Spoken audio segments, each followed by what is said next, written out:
Luke chapter 21, verse 20. And when ye shall see Jerusalem compassed with armies, then know that the desolation thereof is nigh. Then let them which are in Judea flee to the mountains, and let them which are in the midst of it depart out. And let not them that are in the countries enter therein too. For these be the days of vengeance, that all things which are written may be fulfilled. But woe unto them that are with child, and to them that give suck in those days. For there shall be great distress in the land, and wrath upon this people. And they shall fall by the edge of the sword, and shall be led away captive into all nations. And Jerusalem shall be trodden down of the Gentiles until the times of the Gentiles be fulfilled. And that's the point. That's the point. So the Lord said, let them which are in Judea flee to the mountains. You have what's called the Atlas Mountains. Okay? Because see, what happened is, going back during the destruction of Jerusalem, which happened in 70 AD, the Israelites, they went into North Africa and West Africa. They went into Europe, and they also went into Asia. But a great majority of us went into Africa, North Africa and West Africa, because we already had pre-existing communities in Africa. All right, in Alexandria, Egypt. All right, in Libya, which would be Cyrene, in Tunisia, which would be Algeria. Okay, in Morocco, in the Western Sahara, in Mauritania. Even going back to Simon the Zealot, you know, people call him a Canaanite. He was not a Canaanite.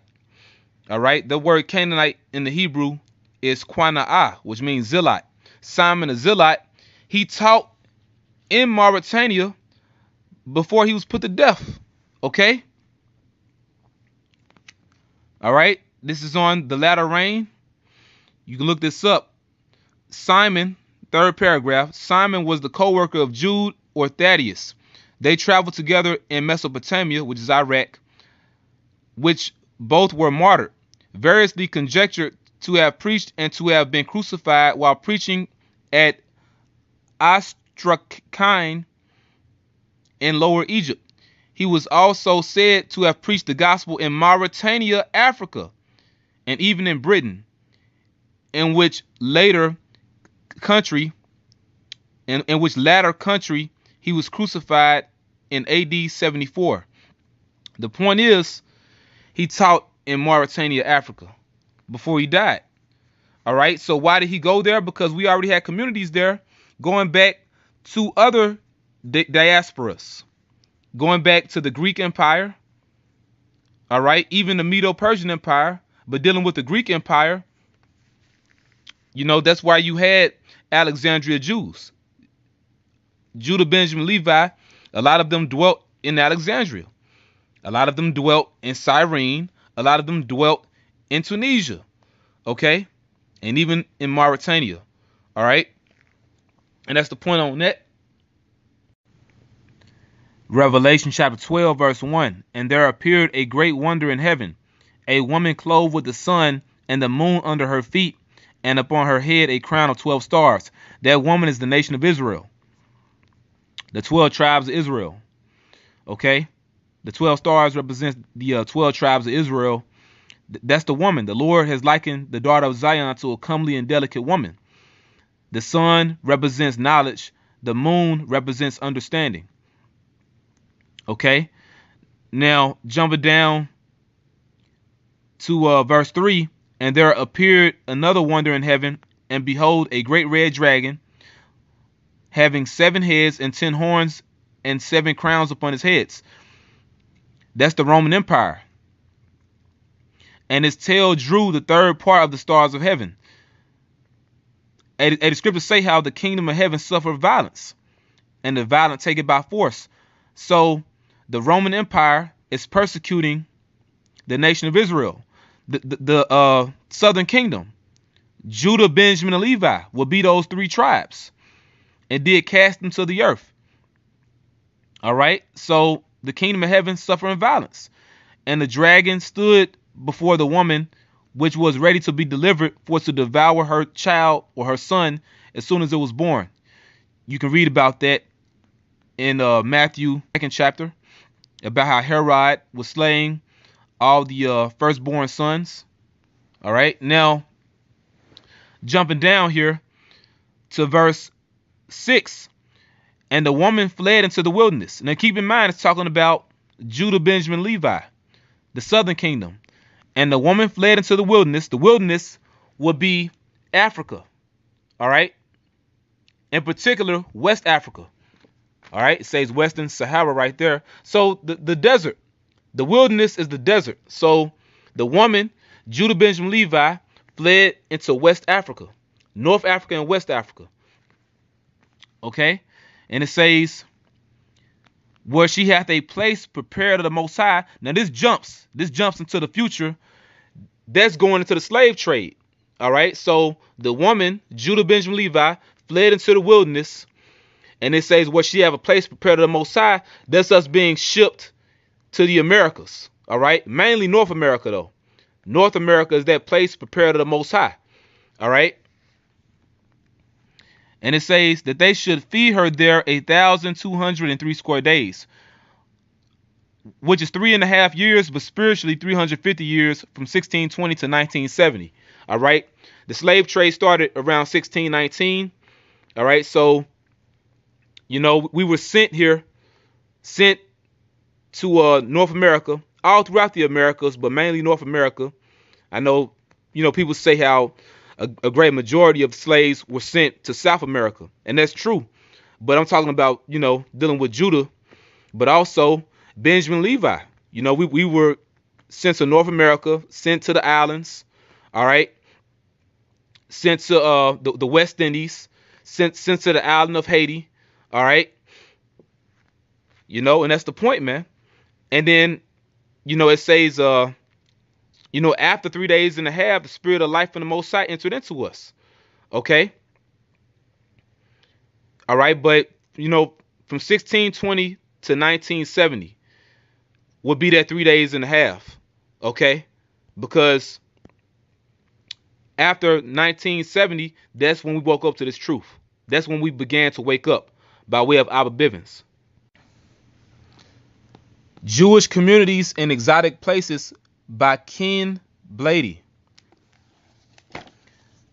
On page 335, Judeo-African tradition ascribes the earliest settlement of Jews on Jerba to Davidic and Solomonic times, as well as during the Babylonian captivity in 586 BCE in the Punic Carthaginian age.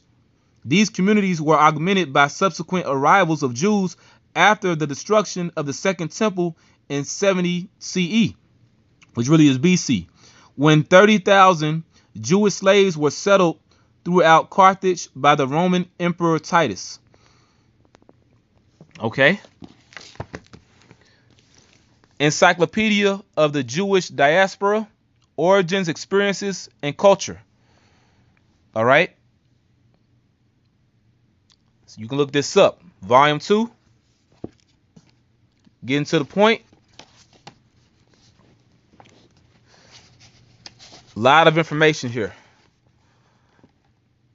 On page 453, migrations of Jews into West Africa, which basically is going to say the exact same thing this book said.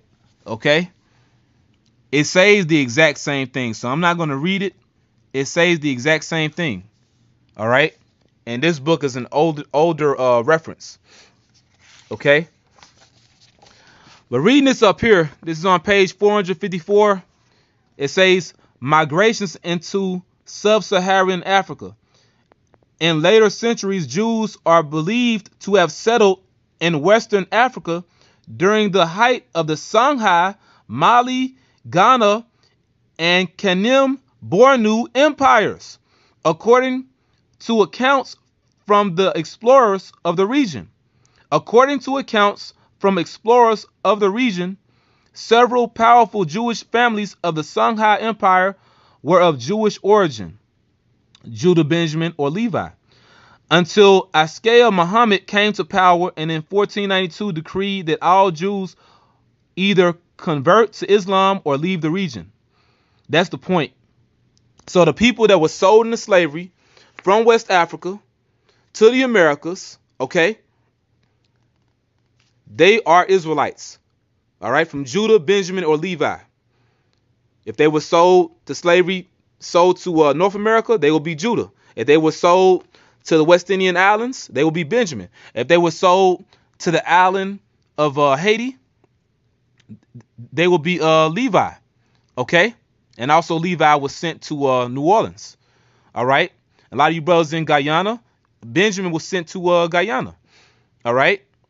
And that's the point. Barakatah Yahawah, Barakatah YAHAWASHI, Shalom. Hebrewisms of West Africa.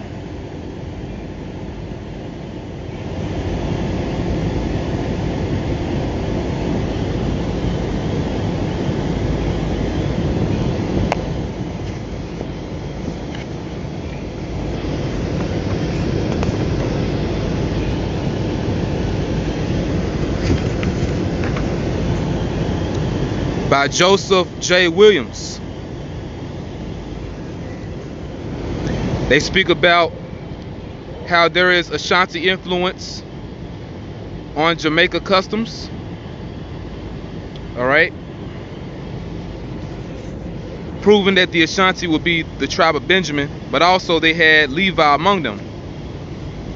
Because Levi, the priests, were among all the tribes. You go to page 14, where it speaks about Haiti, because it's a known fact that there were Hebrewisms in Jamaica when you read this book, because you had Ashanti influence on Jamaica customs, all right? And so-called Jamaicans are the tribe of Benjamin. But when you read about Haiti, it says, as a matter of fact, Hebrewisms of African derivation are not confined to Jamaica.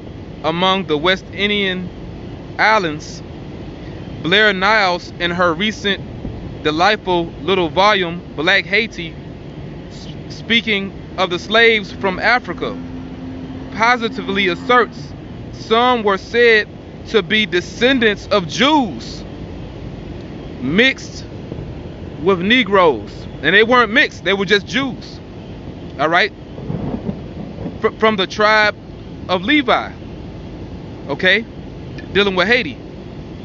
All right, they were Israelites from the tribe of Levi, but they also speak about the Israelites from the tribe of Benjamin in this book, once again dealing with the Ashanti. Okay, and I also want to give credit to the brother Shalimah from New Jersey, because he did a beautiful series of lessons going into how the Ashanti are the tribe of Benjamin, but they had Levi among them. And the way that we know that is because when you look at, it says Ashanti ambassadors crossing the Pra. When you look at this drawing that was done, it says from a drawing by Sir Henry Morton Stanley, and that is an Ashanti priest. So that priest will have to be of the tribe of Levi, but the Ashanti were Benjaminites. All right, but that's the point. The Israelites dwelt in West Africa and were sold into slavery to the Americas. Okay, Barakatah Yahawah, Barakatah YAHAWASHI, Barakatah Yahawah, Barakatah YAHAWASHI, Barakatah Yahawah, Barakatah YAHAWASHI. By Shem Rakakwadash, double honor to the apostles and elders, great millstone. Peace and blessings to the elect. Shalom.